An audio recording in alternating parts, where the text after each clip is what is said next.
एक चीज अगर किसी सब्जेक्ट में मान लीजिए बिक्स का जो महत्व है वो इंग्लिश में ज्यादा है, तो हम उसको इंग्लिश में पढ़ लेंगे ना, फिर वो हिंदी में आ जाए तो भी सॉल्व कर पाएंगे आंसर या क्वेश्चन, आंसर दे पाएंगे। चलिए बहुत बढ़िया, 89% फटाफट से शुरू करते हैं। अब 30 क्वेश्चंस तक रुकेंगे नहीं, है ना। एक बार आ जाइए, फिर हम आगे बात करेंगे। जवाब दीजिए इसका।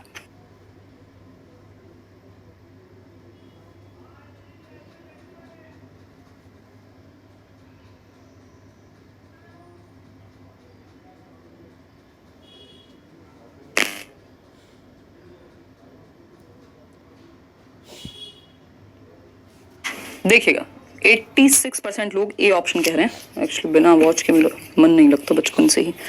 देखिएगा एक बार, फटाफट से बताइएगा।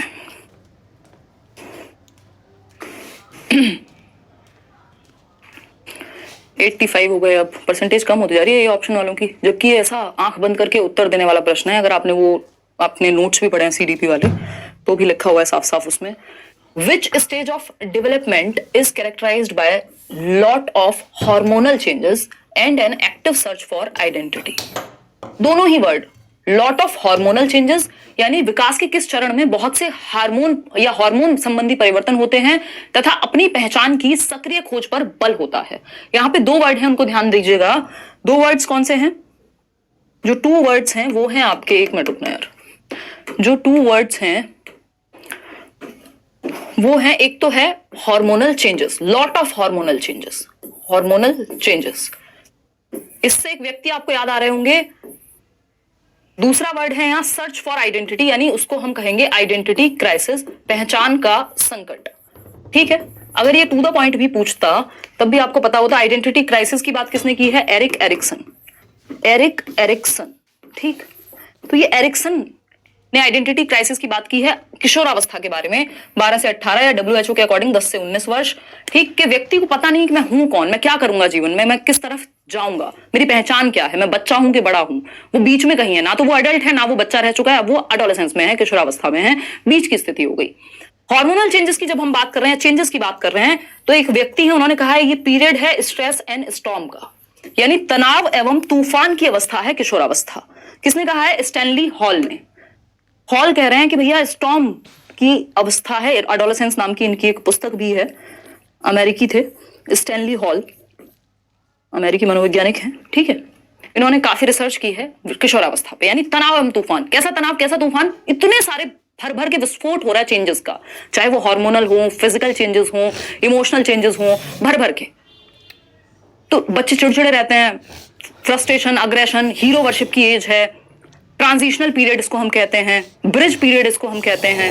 इसके कितने सारे नाम हैं।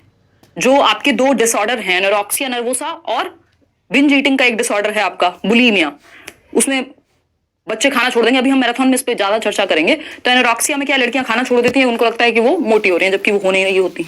बुलीमिया में इतना ज्यादा खा लेते हैं कि उल्टी करने वाली स्थिति आ जाती है। तो इस तरह की बहुत सारी चीजें। प्याजे के अकॉर्डिंग इस स्टेज में क्या आता है आपका? एब्स्ट्रैक्ट थिंकिंग, अमूर्त चिंतन। तो इस पे तो एक क्वेश्चन फिक्स आता ही है, कभी ब्रिज पीरियड कहेगा, कभी ट्रांजिशनल पीरियड कहेगा, एडोलेसेंस। ठीक है जी, स्प्रिंग सीजन भी कह देते हैं इसको, किशोरावस्था 12 से 18, टीनेज जिसको हम कह रहे हैं, बहुत ही मुश्किल और क्रिटिकल काल है ये जीवन का। ठीक है जी, डब्ल्यूएचओ के अकॉर्डिंग अगर हम देखें तो जो एडोलेसेंस की एज है वो है 10 से 19 वर्ष, 10 to 19 years of as.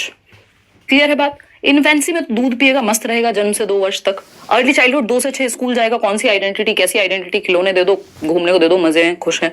Middle childhood again 5 से 11, 8 से 11 के बीच की स्थिति है। तो ये भी वो वाला समय नहीं है अभी, अभी यहाँ पे भी स्कूल में ही खुश है वो।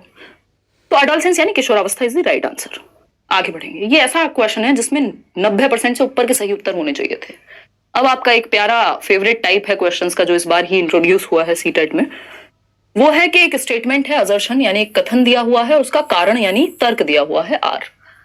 पहचानिए, दोनों सही हैं, दोनों गलत हैं, एक सही है, रीजन सही है, क्या सही है, जानिए। बहुत ही बढ़िया। शिक्षा क्या कह रही है? शिक्षा कह रही है मैम आप लल्लन टॉप न्यूज पर बहुत ही लल्लन टॉप लग रही थी, आपका आंसर देने का तरीका बहुत ही लाजवाब है। अच्छा, आंसू आ गए मेरे, thank you so much for the appreciation. तारीफ किसको बुरी लगती है सरकार, और अगर जेन्युइन हो तो क्या ही बात है। देखिएगा, आप लोगों ने भी बहुत प्यारे प्यारे कमेंट्स किए, मैं आज पढ़ रही थी।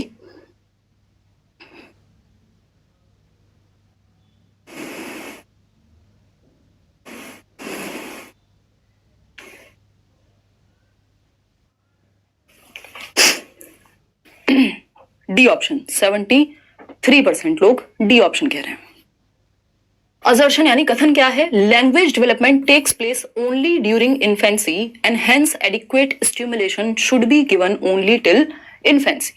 यानी कथन कहता है कि भाषा विकास केवल शैशवावस्था के दौरान होता है, यानी जन्म से 2 वर्ष के दौरान होता है, और इसलिए केवल शैशवावस्था तक ही उपयुक्त उद्दीपन प्रदान करने की जरूरत है। यानी बच्चे से जितनी भी बात करनी है, जितनी भी उसको भाषा सिखानी है, सब सिखा दो जन्म से 2 वर्ष के अंदर ही, क्योंकि उसके बाद भाषा विकास रुक जाएगा। ये हुई इलॉजिकल बात, इसमें कोई भी तर्क नहीं है, क्योंकि जन्म से 2 वर्ष में तो बच्चा बेचारा 2 वर्ड स्टेज पे पहुंचता है, जब वो 2 शब्दों को जोड़ करके बोलना सीख जाए। समझ पा रहे हो बात को? तो ऐसा तो हो ही नहीं सकता कि इन्फेंसी में जितनी लैंग्वेज का डेवलपमेंट होना था हो गया और फिर खत्म। तो ये तो गलत बात हुई। हाँ, बहुत बड़े नवल, पढ़ लो, पढ़। ठीक है, तो डी ऑप्शन आप लोग कह रहे हैं, चलिए समझते हैं। रीजन क्या है? Negative environment during early years do not have any long term consequences. यानी अगर शुरुआती वर्षों में हम नकारात्मक वातावरण दें बच्चे को तो उसका कोई फर्क नहीं पड़ता। भाई ये अर्ली डेवलपमेंट और लेटर का क्या है? कॉन्फ्लिक्ट है, बहस है, जैसे नेचर वर्सेस नर्चर की होती है। अगर शुरुआती सालों में सही एनवायरमेंट नहीं मिला, सही से खाना नहीं मिला, नेगेटिवली आप बच्चे को अब्यूज कर रहे हैं, चाहे वो किसी भी तरह का है, मेंटली, फिजिकली, व्हाटएवर, तो ये जीवन भर उसको प्रताड़ित करता रहेगा, पूरे जीवन। तो इसको बदला नहीं जा सकता। इनिशियल ईयर्स बहुत ही क्रिटिकल और सेंसिटिव पीरियड है। मान लीजिए बचपन में चोट लग गई, माँ बाप ने ध्यान तो दिया नहीं, एनवायरमेंट ही ऐसा है, गिर गया बच्चा, जीवन भर के लिए हो गई चीजें। आप माल न्यूट्रिशन का शिकार हो गया, मान लीजिए कुपोषण का शिकार हो गया, कैसे उसको रिवर्स करोगे? तो ये बात तो बिल्कुल ही गलत हो गई। और इसके साथ साथ ये बात भी गलत है कि सिर्फ इन्फेंसी, जबकि सबसे तेजी से भाषा का विकास अर्ली चाइल्डहुड में हो रहा है, फिर उसके बाद भी जीवन पर्यंत आप सीखते रहते हैं। तो आंसर क्या होगा? दोनों ही बातें गलत हैं। Both A and R are true नहीं, ट्रू नहीं, ए इज ट्रू नहीं, ए भी ट्रू नहीं है, both A and R are false. 74% लोग ही इसका सही उत्तर दे पा रहे हैं। इससे आसान क्वेश्चन और क्या बनेगा? बस थोड़ा सा लेंदी बना दिया और आप डर गए, है ना? आपने घबराना नहीं है, समझ गए? चलिए आगे बढ़ते हैं और समझते हैं क्या कहानी है। Both A and R are false. Language की जब भी बात आएगी, अभी देना मत, 1 मिनट पोल। लैंग्वेज की जब भी बात आएगी तो एक बात हम दिमाग में रखेंगे, चलो छोड़ो ये, अभी उसके लिए बचाते हैं, मैराथन के लिए, परसों के लिए। मैं नोट्स में बता चुकी हूँ कि कितनी एज में कितने वर्ड सीखता है, 1 वर्ड स्टेज कब है, 2 वर्ड स्टेज कब है। फटाफट से देखिएगा और जवाब दीजिएगा। क्वेश्चन नंबर 3 बोल दीजिए। क्वेश्चन नंबर 3 कहता है, which of the following statements about development are correct. यानी विकास के विषय में, विकास के बारे में, जो डेवलपमेंट की प्रोसेस है उसके बारे में कौन सी एक बात सही है? फटाफट से बताइएगा, फिर हम आगे बढ़ेंगे।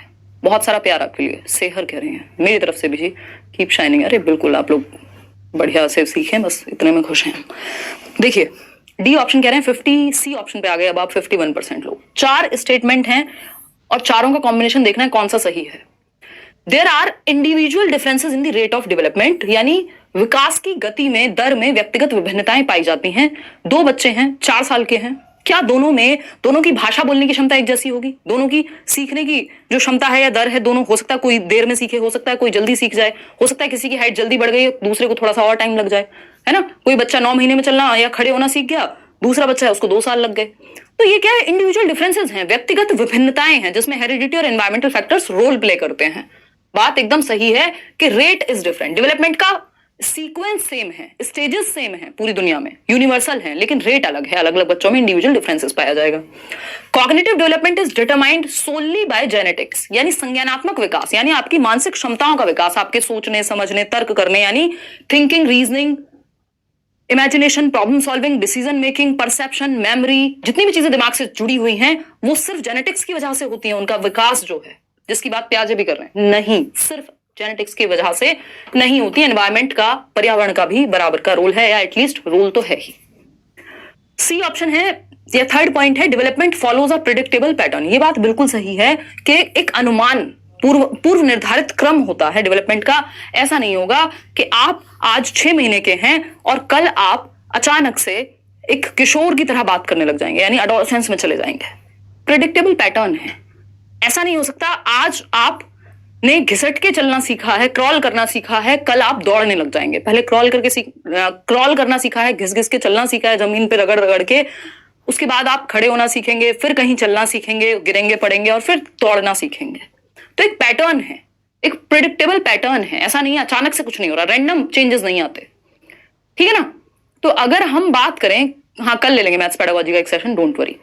कल अगर हम बात करते हैं फोर्थ पॉइंट की, ये कहता है all domains of development are interrelated, यानी विकास के सभी पक्ष, फिजिकल, 4 पक्ष होते हैं मुख्य रूप से, पीसीएसई, फिजिकल, कॉग्निटिव, सोशल और इमोशनल, यानी शारीरिक, संज्ञानात्मक, सामाजिक और सामवेगिक।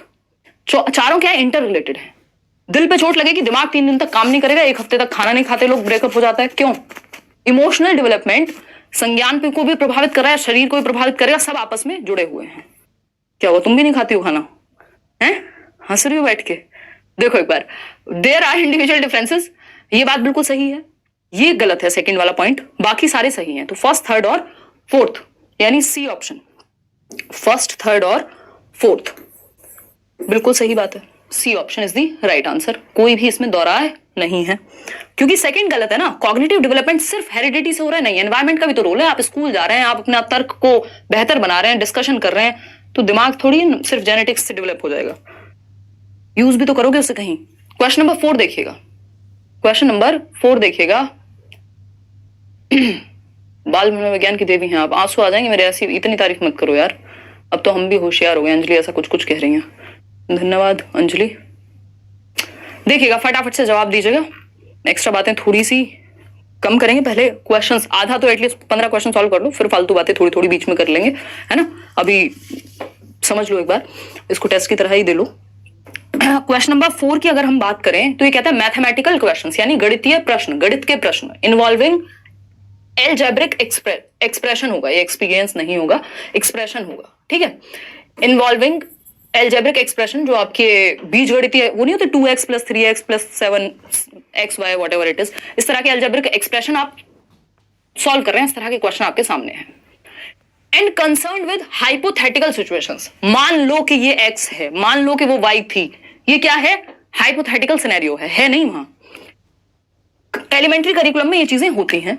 This is based on the idea that adolescents, यानी किशोर या किशोरी जो हैं, 12 से 18 वर्ष के लोग जो हैं, वैसे प्याजे तो कह रहे हैं 11 से 15 तक ही हो जाएगा development, are capable of performing what, अमूर्त चिंतन। जैसे ही हाइपोथेटिकल सिचुएशन या एब्स्ट्रैक्ट थिंकिंग की बात आएगी, आप समझ जाएंगे फॉर्मल ऑपरेशनल, औपचारिक संक्रियात्मक अवस्था प्याजे की लास्ट स्टेज है एसपीसीएफ में, और 11 से 15 वर्ष तक विकास हो जाता है अमूर्त चिंतन का। अगर मूर्त चिंतन लिखा होता, कॉन्क्रीट थिंकिंग लिखी होती, यानी ये बॉटल है सामने, मानना नहीं है, बॉटल है सामने, तो ये कॉन्क्रीट थिंकिंग हो जाती है। कॉन्क्रीट है जिसको छुआ जा सकता है, टच और फील किया जा सकता है।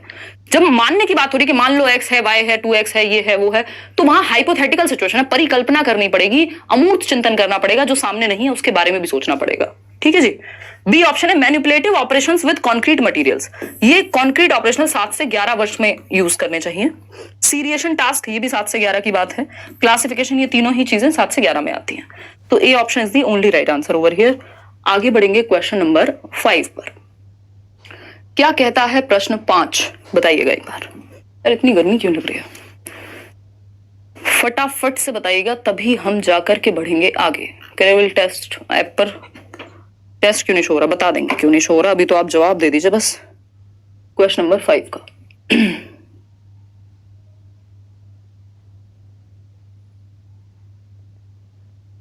बताइए सरकार।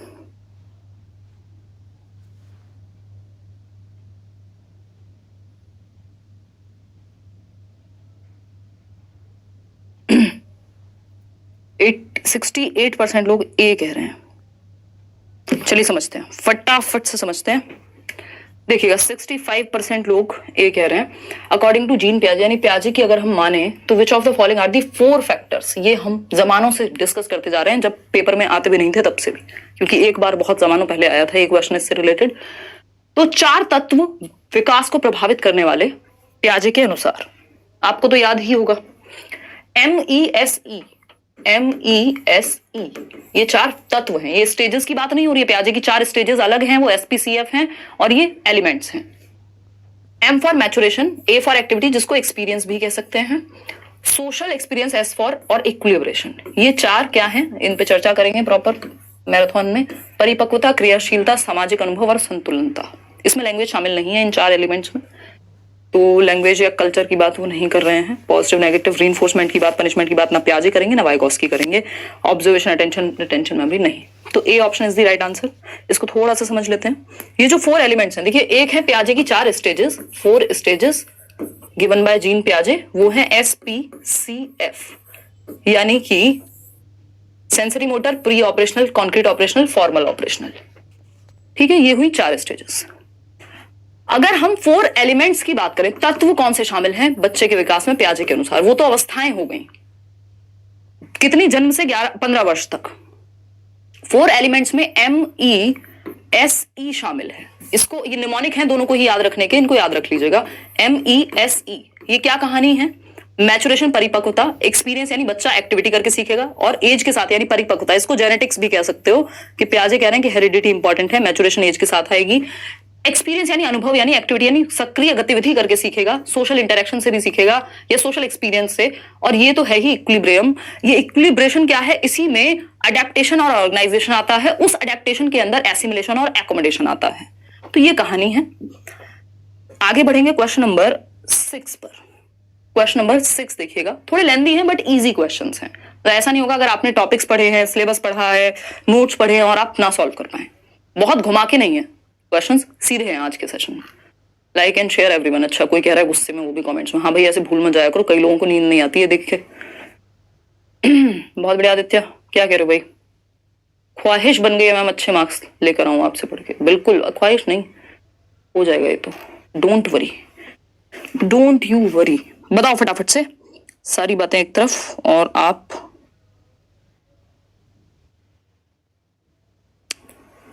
जवाब दीजिए सरकार, जवाब, जनता जवाब चाहती है, फटाफट से बताइएगा।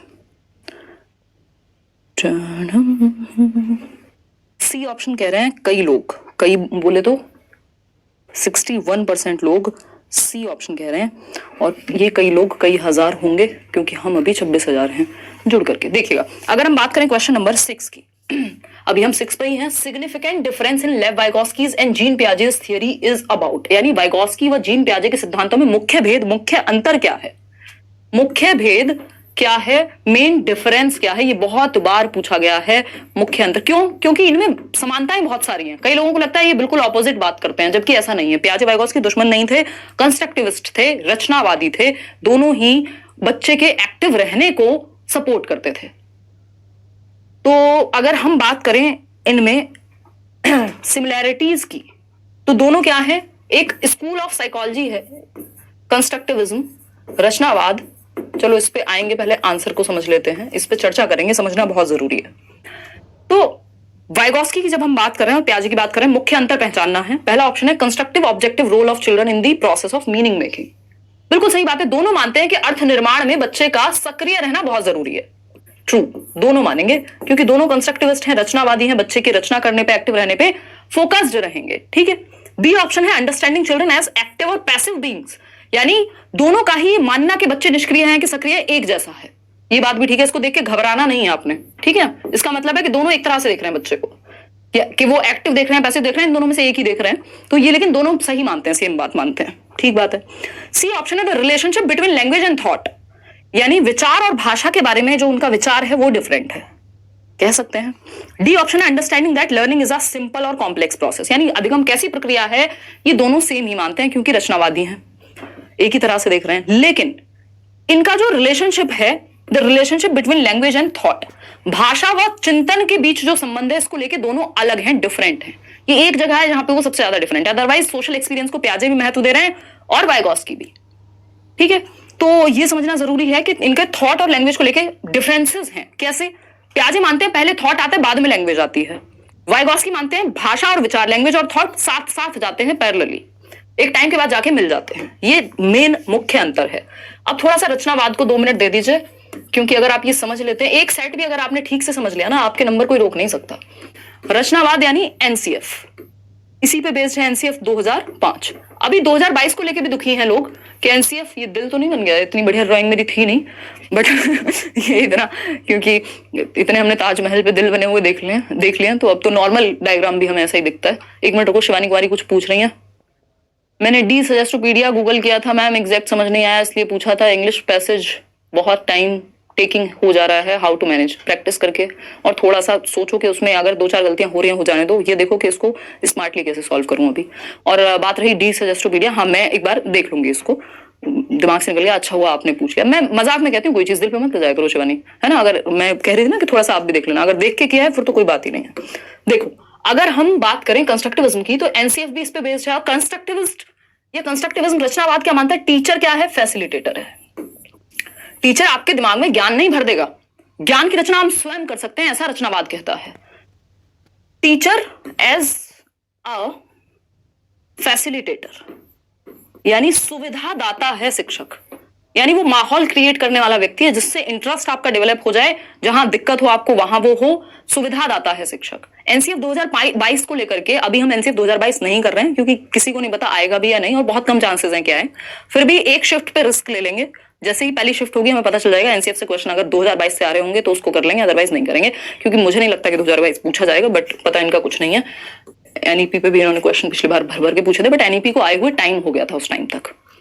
ठीक है जी, चलिए प्लीज मेरा नाम ले लीजिए, सबरीन नाम ले लिया आपका, और आप 27,000 लोग जुड़े हुए हैं, 10,000 लोगों ने लाइक किया, आप लाइक कर दीजिए इसी बात पे। खैर छोड़िए, लाइक वाइक होता रहेगा। आते हैं किस पे? कंस्ट्रक्टिविज्म ये मानता है कि बच्चे जो हैं वो एक्टिव बिल्डर्स ऑफ नॉलेज हैं, एक्टिव कंस्ट्रक्टर्स हैं या बिल्डर्स ऑफ नॉलेज हैं, यानी बच्चे ज्ञान के सक्रिय निर्माता हैं, ऑफ नॉलेज यानी ज्ञान के सक्रिय निर्माता हैं। ठीक है जी, दोनों मानते हैं, प्याजे भी वाइगॉस्की। प्याजे मानते हैं एक्टिविटी करके सीख रहे हैं फिजिकल वर्ल्ड के साथ, वाइगॉस्की मान रहे हैं सोसाइटी के साथ। जो मुख्य अंतर है वो थॉट और लैंग्वेज में है। 2 मिनट लग जाएंगे, don't worry. Thought and language यानी विचार और भाषा के बारे में क्या सोचते हैं ये दोनों, वो इनका विचार अलग है, इसीलिए दोनों एक दूसरे से अलग हो जाते हैं। प्याजे जो है वो रेडिकल कंस्ट्रक्टिविस्ट हैं, वाइगॉस्की सोशियो यानी सामाजिक रचनावादी हैं, कि वो समाज पे ज्यादा फोकस कर रहे हैं। प्रॉब्लम आएगी इरम आपको, या तो आप सीबीएसई जाके कुछ करने की कोशिश कीजिए, अदरवाइज दोबारा पेपर दीजिए, क्योंकि अगर आप माता पिता के नाम में गलती कर रहे हैं तो ऐसा नहीं है, इस चीज को इग्नोर मुश्किल ही किया जाएगा। विचार और भाषा, विचार एवं भाषा, तो इसमें प्याजे का यह मानना है कि विचार न केवल पहले आता है, यानी थॉट लैंग्वेज से पहले आएगा, यानी अगर आप इस पेन को देख रहे हैं तो आपके दिमाग में विचार आया होगा। अगर बच्चा आपको देख रहा है, छोटा, एक 6 महीने 1 साल का बच्चा भी, तो उसके दिमाग में कुछ तो विचार होगा आपको देख करके। बाद में भाषा आती है, बोलना हम बाद में सीखते हैं कि ये पेन है, पी फॉर पेन, लैंग्वेज बाद में सीखते हैं, थॉट तो पहले आ जाता है, और ये थॉट लैंग्वेज को डिसाइड करता है, डिटरमिन करता है। तो थॉट ना केवल प्रोसीड करेगा, ना पहले आएगा, thought proceeds the language but also determines it. भाषा आप बोलेंगे क्या, ये आप पहले सोचते हैं। कभी भी ट्राई कर लीजिएगा, चेक कर लीजिएगा, अभी मैं बोल भी रही हूं तो मैं पहले अंदर सोच रही होंगी और फिर बोल पा रही होंगी, थॉट पहले आता है, ऐसा प्याजे कह रहे हैं। ये चीज होती इतनी तेजी से है बड़े होने के बाद कि हमें पता नहीं लगता कि हमने सोच के बोला है। तो थॉट से पहले नहीं आएगी लैंग्वेज, पहले थॉट आएगा फिर लैंग्वेज आएगी, ये प्याजे का मानना है। ठीक, वाइगॉस्की क्या कह रहे हैं? वाइगॉस्की कह रहे हैं थॉट और लैंग्वेज दोनों साथ साथ चल रहे हैं, पैरेलल। साथ साथ मतलब अलग अलग अपनी अपनी दुनिया में पैरेलल चल रहे हैं। ठीक, एक टाइम के बाद जाके एक दूसरे में मर्ज हो जाएंगे, थॉट और लैंग्वेज, 3 साल के बाद, या और भी समय लग जाता है कई बार। तो ये उल्टा नहीं कह रहे वाइगॉस्की ने, ये कहीं नहीं कहा कि लैंग्वेज पहले आएगी थॉट बाद में, कि प्याजे का उल्टा कह रहे हूं, दुश्मनी थोड़ी है आपस में। बट प्याजे डिफरेंट बात कह रहे हैं, लैंग्वेज और थॉट को लेकर वाइगॉस्की डिफरेंट बात कर रहे हैं, सिंपल सी बात है। चलिए आगे बढ़ते हैं, सी ऑप्शन यहां सही था। क्वेश्चन नंबर 7 देखिएगा, वाइगॉस्की बिलीव्ड दैट, वाइगॉस्की का क्या मानना था ये बताइएगा, फटाफट से बताइए, वाइगॉस्की का क्या मानना था ये पूछा है, जल्दी से बताइएगा। एक दिन इंग्लिश की भी क्लास ले, अरे लेंगे भाई, सारी क्लासेस लेंगे स्मृता, एक एक दिन करके। कहां, कौन सी जल्दी है, हम जी ही आपके लिए रहे हैं। और बताइए,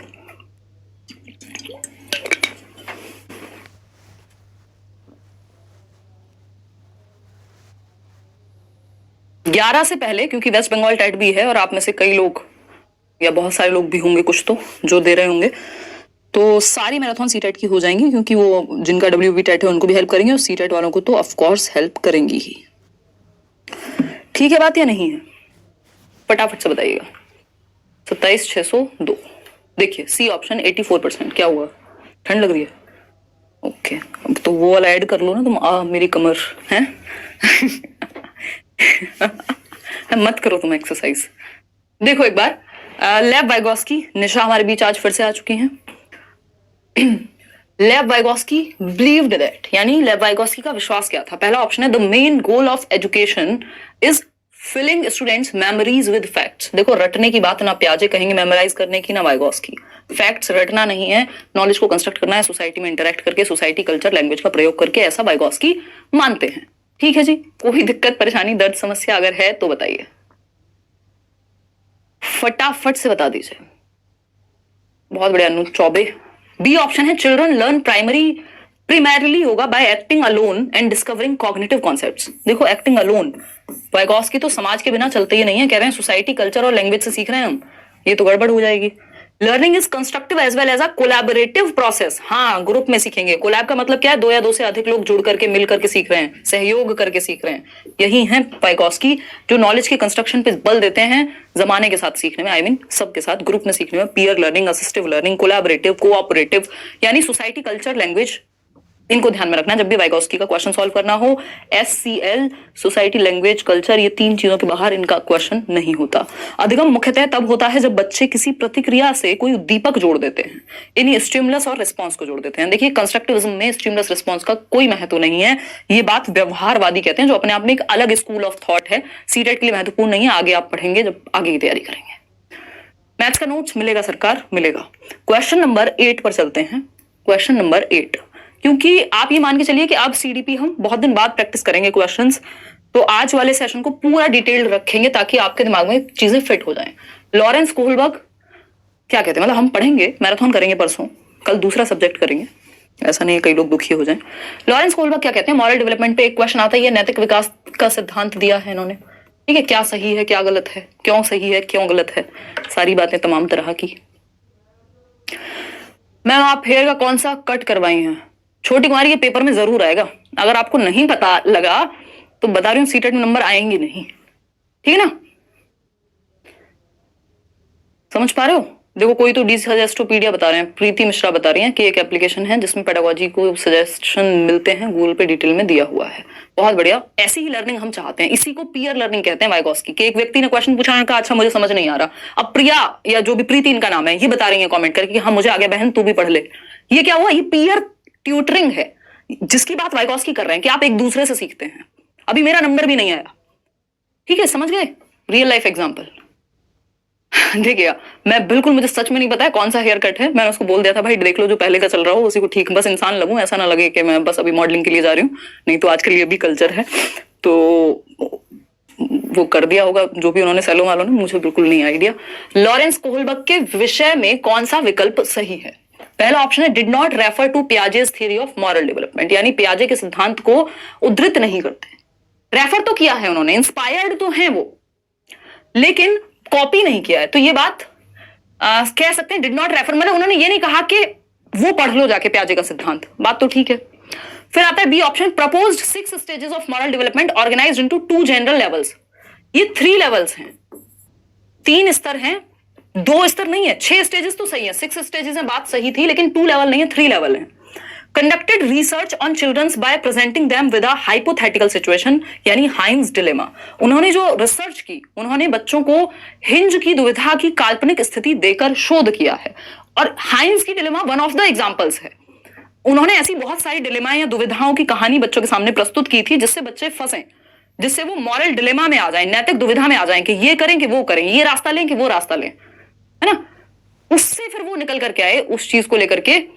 15 दिसंबर को पेपर है, 10 मार्क्स का है, एक क्लास ले लो या आज दे दो। रोशनी कह रही है अच्छा एस्टेट कब है? चलो मैं कोशिश करूंगी 15 से पहले एक सेशन एनवीएस के लिए ले पाई तो, बाकी all the best. Previous session आप देख के जाइएगा, और अगर एस्टेट का एग्जाम अगर थोड़ा सा दूर है तो एक सेशन उनके लिए भी ले लूंगी। बच्चे जो है हमारे ऐप में आपस में ही लड़ते रहते हैं, है ना। देखिएगा कि एस्टेट नहीं पढ़ा रहे हैं। D argues that morality in girls and boys progresses differently in the course of their cognitive development, यानी उनका मानना है कि संज्ञानात्मक विकास क्रम में लड़के और लड़कियों में नैतिकता का विकास भिन्न होता है। उन्होंने इस पे ध्यान ही नहीं दिया ना, उन्होंने इस पे ध्यान ही नहीं दिया। वो तो लड़कों से ही पूछ रहे हैं भैया तुम बता दो मॉरलिटी का तुम क्या सोच रहे हो, लड़कियां जाएं तेल लेने, मतलब ये जेंडर बायस थ्योरी है। उन्होंने ये मान लिया कि जैसे लड़के सोच रहे हैं वैसे ही सोच रही होंगी लड़कियां भी। तो उन्होंने बच्चों को हिंज की दुविधा की काल्पनिक स्थिति देके हाइपोथेटिकल सिचुएशन देकर के रिसर्च की है कि अगर आपको ऐसी सिचुएशन में डाल दिया जाए तो किसको बचाएंगे, झूठ बोलेंगे, सच बोलेंगे, चोरी करना सही होगा गलत होगा आपके अनुसार। इस पे उनकी ये थियोरी बेस्ड है। Did not refer to Piaget's theory of moral development. अब इसको डिपेंड करता है कि देख कैसे रहे हैं।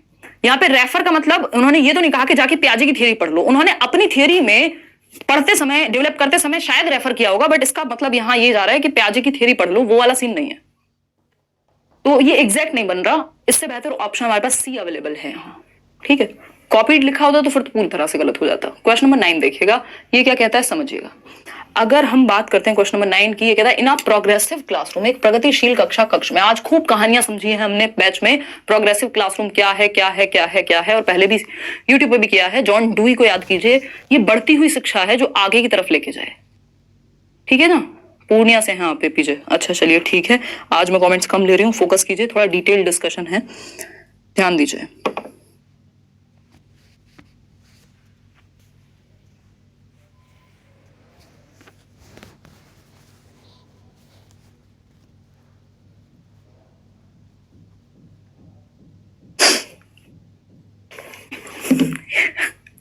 ये ज्यादा ना हीरो मत बनो तुम। देखो एक बार देखो एक बार, क्वेश्चन नंबर है 9, मतलब मुझे अधिकार नहीं है चैट का। देखो, आप प्रोग्रेसिव क्लासरूम यानी प्रगतिशील कक्षा में अध्यापक को क्या करना चाहिए? डांस करना चाहिए, क्या करना चाहिए? बच्चों को एक्टिव रखना चाहिए, इतना हमें पता है ना। देखते हैं, डेमोक्रेटिक होती है, सोशल होती है लर्निंग प्रोग्रेसिव एजुकेशन में, प्रेजेंट लाइफ के लिए होती है, एजुकेशन इज लाइफ इटसेल्फ कहा है प्रोग्रेसिव क्लासरूम्स ने। जॉन डुई ने लैब स्कूल्स खोले थे शिकागो में अपनी वाइफ के साथ मिलकर के, उसी को हम प्रोग्रेसिव एजुकेशन कह रहे हैं, ठीक। फर्स्ट ऑप्शन है always keep the class by being didactic, यानी उपदेशक होना चाहिए, नियंत्रण होना चाहिए कक्षा पे, डिडक्टिक मैनर, टीचर सेंटर्ड नहीं, चाइल्ड सेंटर्ड होनी चाहिए प्रोग्रेसिव क्लासरूम, उसी को कहेंगे। बी ऑप्शन है give importance to learners previous knowledge in experience, यानी छात्रों के पूर्व ज्ञान व अनुभवों को महत्व देना। बिल्कुल सही बात है, जहां बच्चे की भले की बात हो रही होगी वो प्रोग्रेसिव एजुकेशन है, वो चाइल्ड सेंटर्ड एजुकेशन है जहां बच्चा एक्टिव है। सी ऑप्शन है फोकस सोनली ऑन एक्सट्रिंसिक मोटिवेशन, आंतरिक चाहिए भैया, बच्चा सेंटर में है तो इंटरनल मोटिवेशन आएगी ना। डी ऑप्शन है encourage learners to think critically, यानी बच्चा क्या है आलोचनात्मक तरीके से सोच पाए, लगभग कोई भी चीज उसके सामने आए तो हर पक्ष पे विचार कर पाए, जस्ट मान ना ले। किसी ने कह दिया 2000 के नोट में चिप है, मान लिया जी हाँ होगी, आप कह रहे हैं तो होगी सरकार, है ना। ऐसा नहीं है, जानने की कोशिश करेंगे कि अगर कहा जा रहा है कि लेट्स लर्न से बढ़ के सीटेट हो जाएगा तो वो देखें हाँ काम की चीजें ही हो रही हैं, नोट्स और पेपर में जो क्वेश्चन आ रहे हैं बिल्कुल एक जैसे हैं। ये क्रिटिकल थिंकिंग होगी, इस पे जब आप विचार करेंगे, समझेंगे, जानेंगे। सेकंड और फोर्थ कहां है भाई? यहां पे है। बाकी आपका जो थर्ड और फर्स्ट है वो गलत है ऑप्शन, तो B option is the right answer, दोनों का पेयर सही बनता है। अगर यही क्वेश्चन सीधे पूछ लेता ना तो आप लोग अभी जैसे 80% लोग 70% लोग आंसर सही दे रहे थे, अभी 90+ हो जाता वो, ठीक है ना। वाह वाह, नितिन कह रहे हैं फिरदौस का सुपर चैट नहीं देखा, पोल वाली मैडम तो आ गई। मतलब सबको सबकी परवाह है, सारे जमाने की परवाह है। आपको 30,000 लोग जुड़े हुए हैं और आपको परवाह है कि फलाने का सुपर चैट नहीं आया है। इतना ध्यान खुद पे दे लो, पूरा पूरा ध्यान रहता है ना कहाँ क्या चल रहा है दुनिया में, किस कोने में। देखो एक बार क्वेश्चन नंबर 10, सी ऑप्शन 90% लोग देखेंगे। अगर हम बात कर रहे हैं सी ऑप्शन की तो समझते हैं क्या कहानी है। Assessment should be reported in such a manner, यानी मूल्यांकन को, अब ये असेसमेंट का हिंदी में मतलब आकलन होता है, इंग्लिश में मूल्यांकन का मतलब इवैल्यूएशन होता है। अगर ये इधर इवैल्यूएशन लिखा होता तो कई बार आंसर चेंज हो जाएगा, क्योंकि इवैल्यूएशन का पार्ट है असेसमेंट, यानी बच्चे को आकलन करना बच्चे का। और आकलन किसके लिए होगा? फीडबैक के लिए होगा, इंप्रूवमेंट के लिए होगा, बेहतरी के लिए होगा, जज करने के लिए, ठप्पा लगाने के लिए नहीं होगा। पहला ऑप्शन है it reflects what the student can not do, यानी वह कार्य जो विद्यार्थी नहीं कर सकता। तो कैन नॉट डू पे फोकस है या कैसे सीखता है इस पे फोकस रखेंगे। It specifies the students performance in comparison to others, दूसरों से कंपेयर नहीं, बच्चे को खुद की ही पिछली परफॉर्मेंस से कंपेयर करना है, बाकी बच्चों से नहीं। शर्मा जी, वर्मा जी, गुप्ता जी की बेटी बेटा आपस में कंपैरिजन नहीं, बच्चे की खुद की प्रीवियस परफॉर्मेंस से वो आज बेहतर हुआ है कि नहीं, ये पता करना है। सी ऑप्शन है it details what and how the student has been learning, यानी विद्यार्थी क्या और कैसे सीख रहा है का विस्तृत ब्यौरा। ये बात सबसे बढ़िया है कि बच्चे को यहां सीखने का मौका मिलेगा, इंप्रूवमेंट का मौका मिलेगा, और जांचने का जो मुख्य मकसद है वो ये है कि बच्चा सीखता कैसे और बेहतर कैसे करे लर्निंग को। तो विद्यार्थी क्या और कैसे सीख रहा है इसका विस्तृत ब्यौरा मिल जाएगा, टीचर को फीडबैक मिल जाएगा, बच्चा सीखता कैसे और उसको और इंप्रूव कैसे कराएं आखिर। ठीक है जी, तो यही असेसमेंट का मुख्य उद्देश्य होता है। डी ऑप्शन है, it describes the student with appropriate labels. Label से दूर भागना, ठप्पा नहीं लगाना बच्चे पे, तुम फेलियर हो, पास हो, इंटेलिजेंट हो, ब्राइट हो, डिम हो, व्हाटएवर इट इज। तो सी ऑप्शन ही सही है जो बच्चे के पक्ष में है, और वही ऑप्शन सही होता है 99% केस में जो बच्चे की बेहतरी की बात करे, क्योंकि पूरा जो सिस्टम है वो बच्चे की बेहतरी के लिए, बच्चे को सेंटर में रखने के लिए है, ना कि उसको फेलियर साबित करने के लिए या उसके अंदर क्या कमी है उसको जानने के लिए, इंप्रूवमेंट के लिए है, ठप्पा लगाने के लिए नहीं है। कमी जान के सुधारा जाता है, उस पर ठप्पा नहीं लगाएंगे, लेबल नहीं करेंगे। बताइएगा फटाफट से।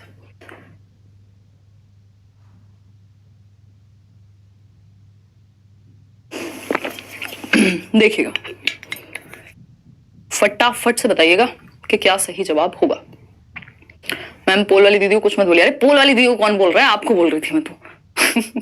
आज बहुत गलत हो रहे हैं, इतनी लंबी एक्सप्लेनेशन के साथ भी। कोई बात नहीं, इससे पता लगता है कि आपका दिमाग किस दिन काम करता है, सही जगह पे होता है, किस दिन कहीं और पहुंच जाते हैं आप। तो जहां हैं वहीं रहिए, साक्षात रूप से दिमाग और दिल एक साथ रखिए, बॉडी दिमाग सब एक साथ बैठे होने चाहिए, अदरवाइज तो पंगा हो जाएगा, सही क्वेश्चंस भी गलत कर दोगे। आपके जैसे सीडीपी कैसे होगा। थोड़ा झक मारिए, क्वेश्चंस पूछिए, एक्सपीरियंस लीजिए, गलतियां कीजिए थोड़ी बहुत, है ना, और पढ़िए बहुत सारी किताबें अलग अलग तरह की, पढ़ाइए किसी को। अच्छे टीचर्स जो मुझे मिले उनका प्रयोग कीजिए, खुद का प्रयोग कीजिए। 11 क्वेश्चन पूछ रहे हैं आप। What should the holistic 360 degree multi dimensional progress card proposed in the national education policy 2020 reflect.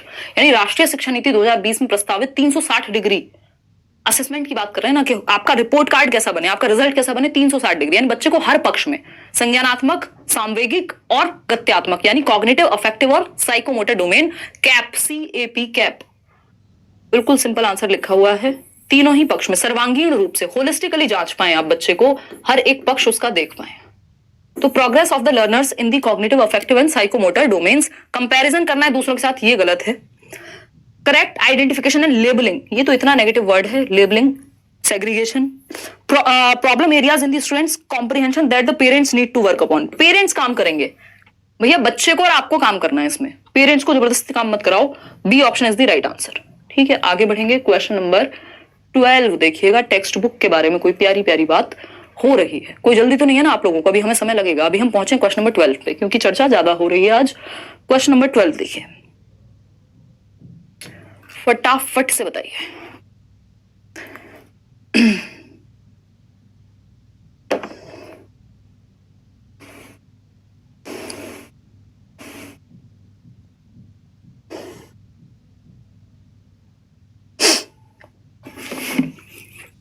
क्या कर रही हो तुम फोन में?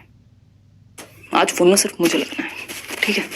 देखिएगा, बी ऑप्शन 85% लोग कह रहे हैं अपने ही फोन में स्क्रीनशॉट ले लिया करो, क्या करती रहती हो, चैट कर रही हो यार तुम, हमें पागल बना रही हो। हैं देखो, अगर हम बात करें क्वेश्चन नंबर 12 की, तो textbook depiction of women with feminine traits such as nurturing, caring, emotional are an example of. यानी पाठ्य पुस्तकों में स्त्रियों का केवल, देखो प्रॉब्लम कहां है कि फेमिनिन ट्रेट्स को हमने सिर्फ क्या कहा कि फेमिनिन ट्रेट्स जो है स्त्रियों का केवल नारीवादी विशेषताओं, यानी जो फेमिनिन ट्रेट्स हैं, यानी फीमेल्स में जो सिर्फ फेमिनिन ट्रेट्स हैं उन पे ही फोकस है कि वो तो केयरिंग होती हैं, लालन पोषण, देखभाल, संवेदनशील होती हैं, सिर्फ वही एस्पेक्ट दिखा रहे हैं। जबकि फीमेल्स हो या मेल हो, मेल्स में भी फेमिनिन ट्रेट्स कुछ हो सकते हैं, केयर उनके अंदर भी हो सकती है ना, इमोशंस उनके अंदर भी होते ही हैं, नर्चरिंग भी हो सकते हैं। और अगर हम फेमिनिन ट्रेट्स की जगह अगर हम देखते हैं अदर ट्रेट्स जो हम मेल एसोसिएटेड ट्रेट्स हैं, करेज फीमेल्स में भी हो सकता है, एडवेंचरस फीमेल्स भी हो सकती हैं, लेकिन हम क्या कर रहे हैं, सिर्फ वही ट्रेट्स दिखा रहे हैं जो फेमिनिन ट्रेट्स है। इसका मतलब हम सिर्फ एक चीज पे फोकस्ड हैं, जबकि दोनों तरह के ट्रेट्स दोनों ही जेंडर में पाए जा सकते हैं। तो अगर हम सिर्फ स्त्रियों के केस में सिर्फ यही वाले ट्रेट्स सारे, वो तो केयरिंग होती हैं, इमोशनल होती हैं, तो फिर कौन लड़ रहा है भाई? अगर हम आज की डेट में बात करें तो डिफरेंट फोर्सेस में भी जा रही हैं, है ना। तो ये क्या हुआ, जेंडर बायस या मुक्केबाजी की अगर हम बात करें, याद कीजिए कौन सी मूवी आई थी वो, प्रियंका चोपड़ा वाली, मैरी कॉम, वैसे भी जानते हैं हम सभी मैरी कॉम को। तो जेंडर बायसनेस, ये इतने सारे एग्जांपल एनसीईआरटी में हैं, बछेंद्री पाल से लेकर के और वहीदा प्रिज्म तक। तो B option is the right answer. ये जेंडर पक्षपात होगा, यानी जेंडर लिंग भेदभाव या जेंडर बायसनेस कहेंगे। ये इनेट एबिलिटीज नहीं होती कि सिर्फ यही एबिलिटीज हैं, इक्वालिटी इक्विटी नहीं जी। आगे बढ़ेंगे, क्वेश्चन नंबर 30। तो इतनी सारी क्वालिटीज में से सिर्फ उन्हीं क्वालिटीज पे फोकस करना जिसमें नर्चर और केयरिंग दिखाई जा रही है महिलाएं, तो ये बायसनेस हो जाएगी। बाकी चीजों को भी तो दिखाओ फिर। क्वेश्चन नंबर 13 देखिएगा और जवाब दीजिएगा। 31 के 31,000 लोग बताइएगा। बहुत अच्छे जवाब, अच्छा धन्यवाद।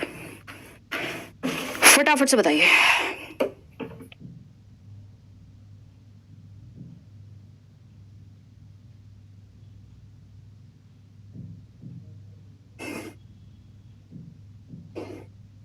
एक minute रुकिएगा।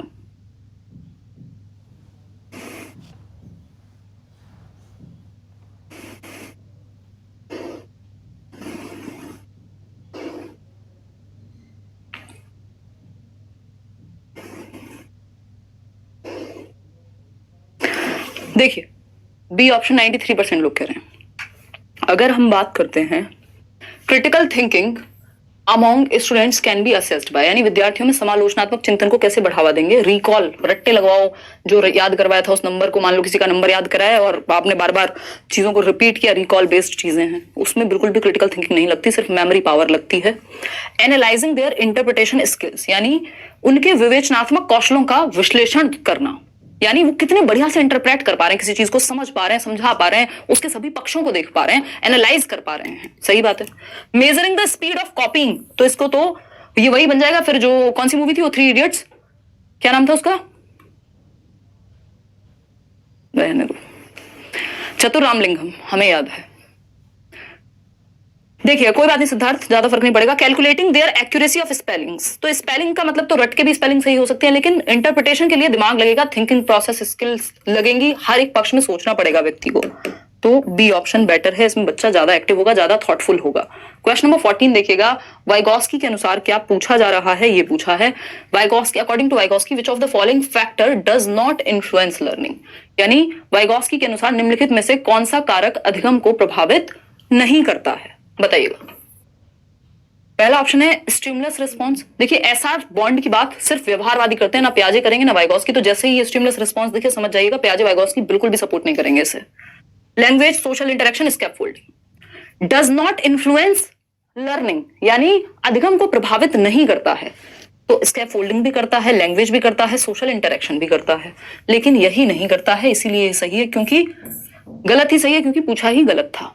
A option is the right answer. आगे बढ़ेंगे क्वेश्चन नंबर 15 पर, देखिएगा क्या पूछा है। क्वेश्चन नंबर 15 क्या कहता है, in the light of contemporary theories of intelligence, यानी जो समकालीन सिद्धांत चले आ रहे थे बुद्धि के, such as that of Howard Gardner, जो आज चल रहे हैं, which of the following statements is not correct, यानी गार्डनर की अगर हम माने तो कौन सा एक स्टेटमेंट सही नहीं होगा, या गार्डनर जैसे समकालीन लोग जो इस बात में विश्वास रखते हैं, बुद्धि के बारे में जो सेम विश्वास रखते हैं, उनके अनुसार कौन सी एक बात सही नहीं होगी। नॉट लिखा हुआ है, थोड़ा ध्यान से आंसर कीजिएगा, नहीं तो गड़बड़ हो जाएगी, गलत उत्तर आप दे देंगे। पोल दे दिए हैं मोहतरमा, बहुत ही अच्छा किए हैं आप, जवाब दीजिएगा।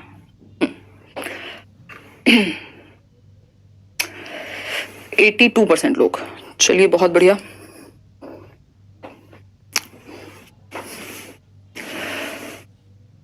देखते हैं। वीडियोज आर करप्टेड, देख रहे हो मुझे भर भर के मेल आते रहते हैं, पता नहीं आप लोग कहाँ कौन सी गलत वेबसाइट पे ले लेते हो ये कोर्स, कौन से फ्रॉड में फंस जाते हो, फिर आप कहते हो कि चल नहीं रही वीडियोस, हैं, कमाल करते हो। और मुझे दुख होता है इस बात का, मैं कहती हंस के हूँ ये बात, बट मुझे बुरा लगता है कि आप ऐसे फ्रॉड में क्यों पढ़ते हैं, जब मैं इतनी बार बता ही चुकी हूँ कि भैया जो असली अगर पेड कोर्स है तो वो करियरल पे है, नहीं तो फ्री है चीजें।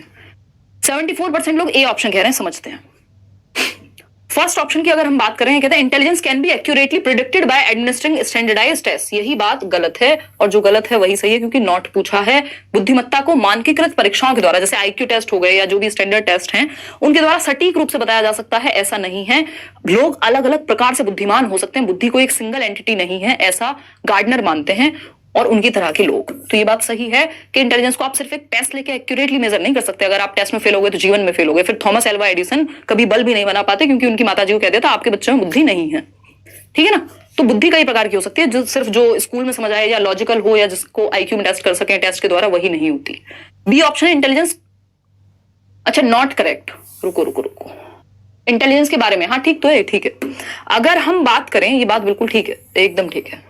B option, intelligence comprises of several independent intelligences, यानी 8 प्रकार की बुद्धि होती है, बिल्कुल मल्टीपल इंटेलिजेंसेस की जो थ्योरी है वो उसमें ऐसा कहा जा रहा है।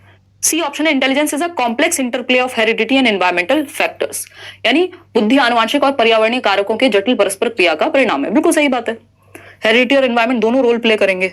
Intelligence can B nurtured bye providing appropriate stimulating environment.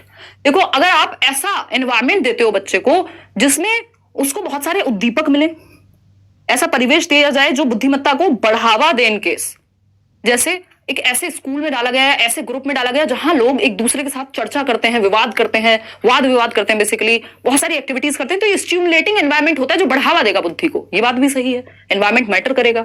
तो एक ही बात गलत थी, जो सही है वो है ए ऑप्शन के जो स्टैंडर्डाइज्ड टेस्ट है उनसे एक्यूरेटली हम नहीं माप सकते, और यही बात गलत थी गार्डनर के अकॉर्डिंग या उनके जैसे और लोगों के अकॉर्डिंग। क्वेश्चन नंबर 16 देखिएगा, फिर हम जवाब देंगे क्वेश्चन नंबर 16 के बाद। थोड़े लेंथी हैं क्वेश्चंस बट अच्छे हैं।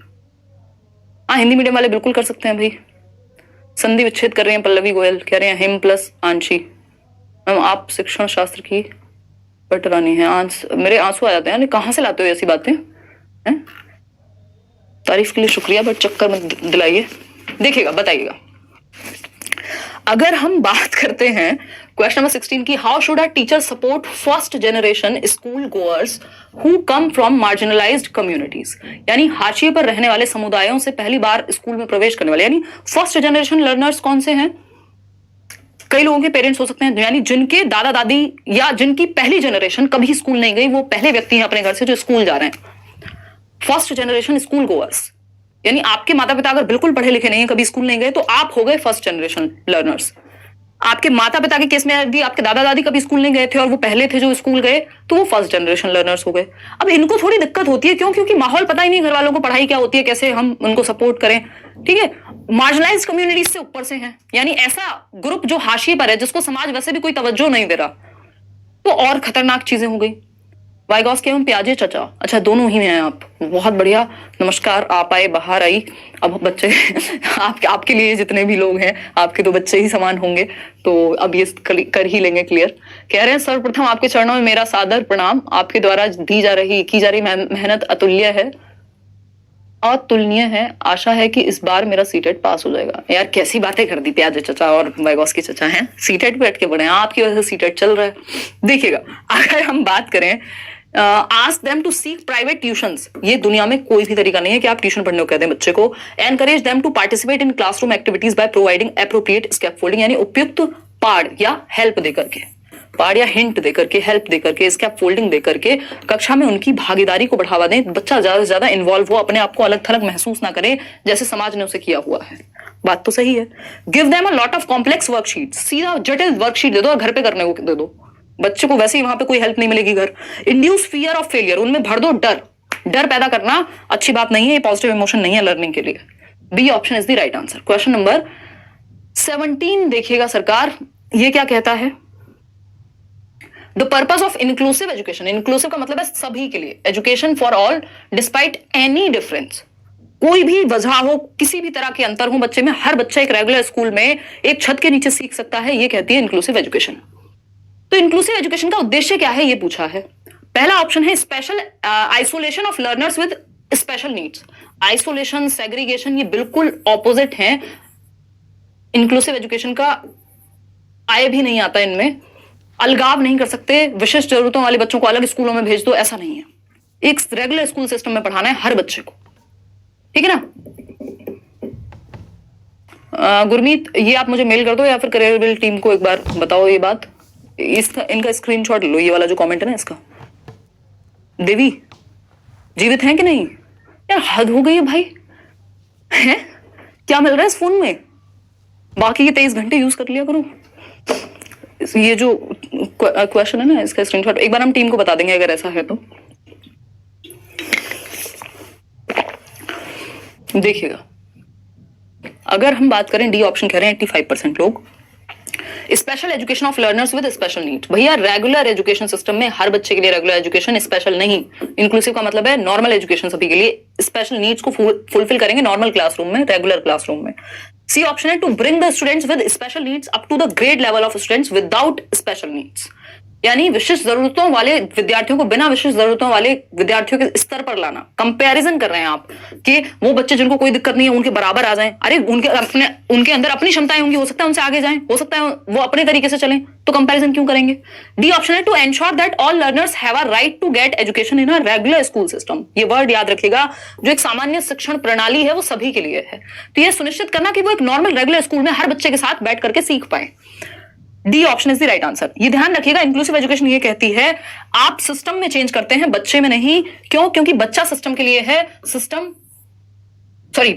बच्चे के लिए है, बच्चा सिस्टम के लिए नहीं है। ठीक है, सिस्टम में चेंज करते हैं ना कि बच्चे में। ठीक, बच्चे को उसके अनुसार चलने देंगे या उसके हिसाब से डेवलप करेंगे, सिस्टम में चेंज होगा क्योंकि सिस्टम के लिए बच्चा नहीं है, बच्चे के लिए पूरा सिस्टम डिजाइन किया हुआ है, बनाया गया है।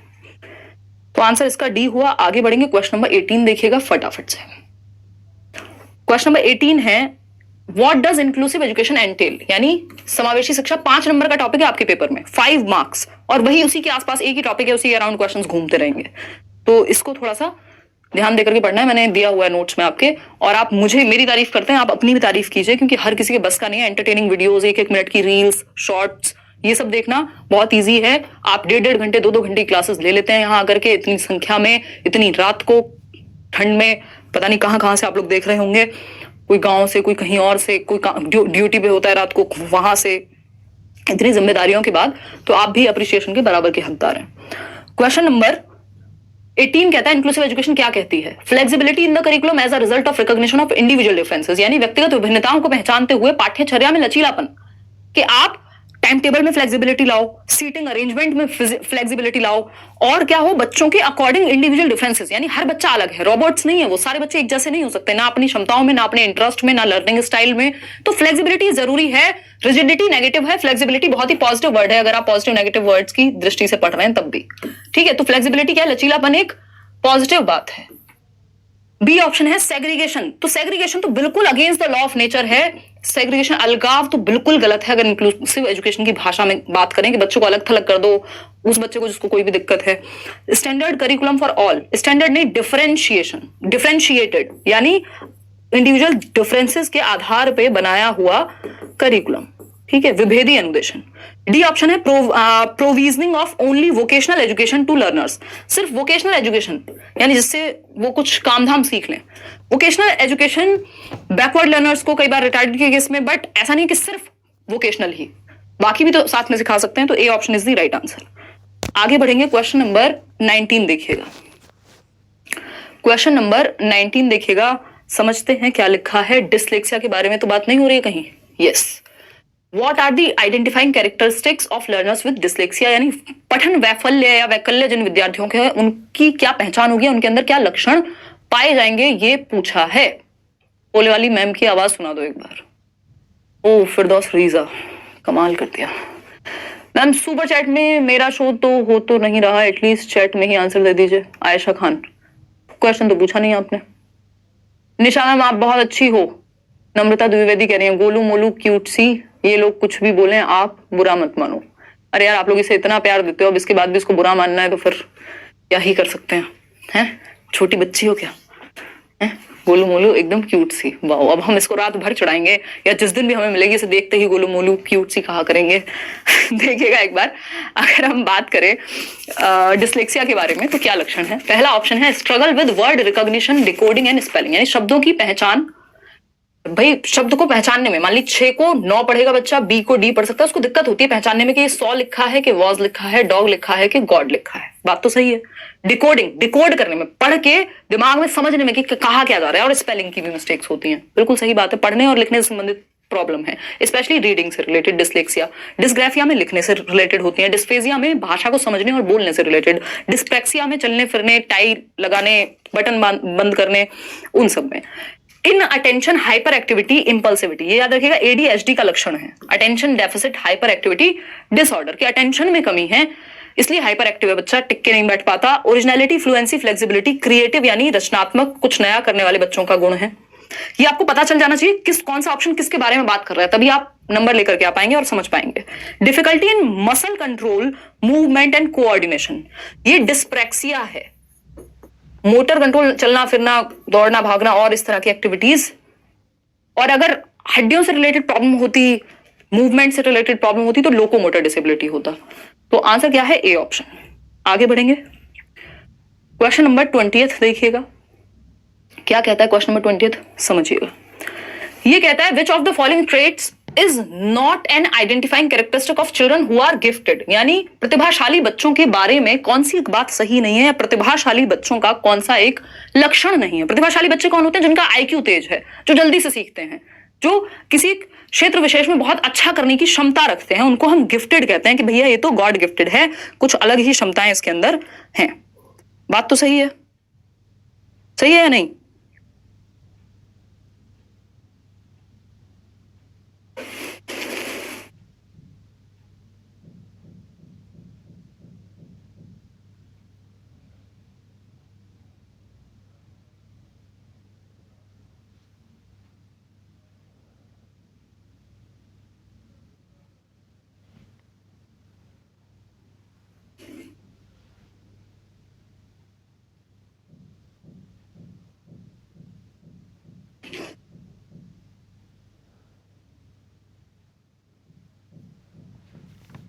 बताइएगा।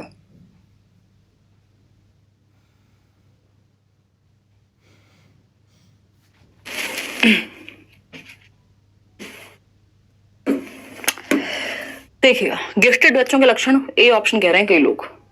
ऐसे कैसे हो सकता है? Persistent mastery oriented behaviour. भैया मास्टरी ओरिएंटेशन तो होती है इनमें, जब तक तोड़ेंगे नहीं तब तक छोड़ेंगे नहीं।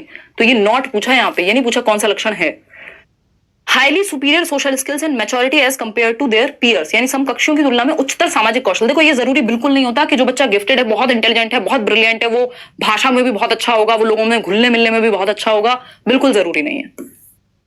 इंडिपेंडेंट प्रॉब्लम सॉल्विंग ये होता है कि खुद से प्रॉब्लम सॉल्व कर लेंगे, इंटेलेक्चुअल क्यूरियोसिटी होती है, थोड़ी हाई लेवल थिंकिंग होती है। बी ऑप्शन गलत है, और जो गलत है वही सही है। ए कैसे सही हो जाएगा? मास्टरी ओरिएंटेशन होती है भाई इनमें। B option. आगे बढ़ेंगे, क्वेश्चन नंबर 21 देखिएगा।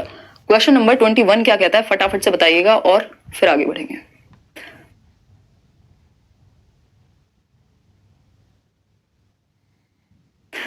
भाई इनका क्या करें हम? मेरी शादी के अलावा और कुछ नहीं सोच पाते हो आप लोग? पढ़ लेते हैं, कह रहे हैं पतिदेव के साथ भी फिर आप आपकी शादी होगी तो सीडीपी में बात करेंगे। हाँ हाँ, ऐसे ही जीवन का हिस्सा है, क्या कर सकते हैं। इसीलिए भलाई है कि ना सोचा जाए शादी के विषय में, पढ़ लिया जाए, क्योंकि यही बातें करनी है तो आप ही से कर लो।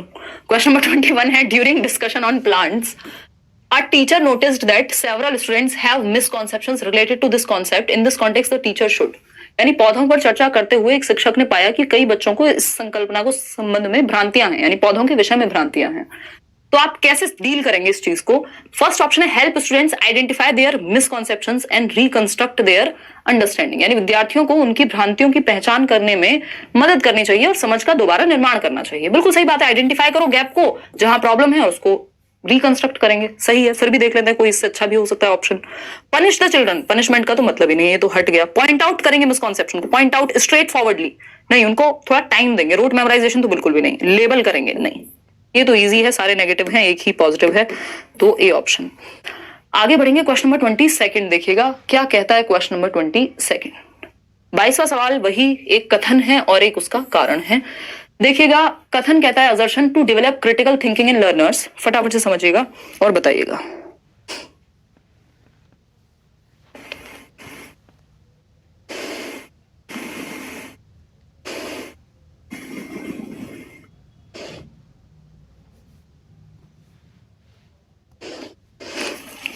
बताइए।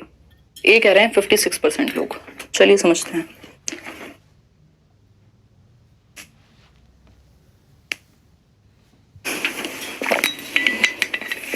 देखिएगा,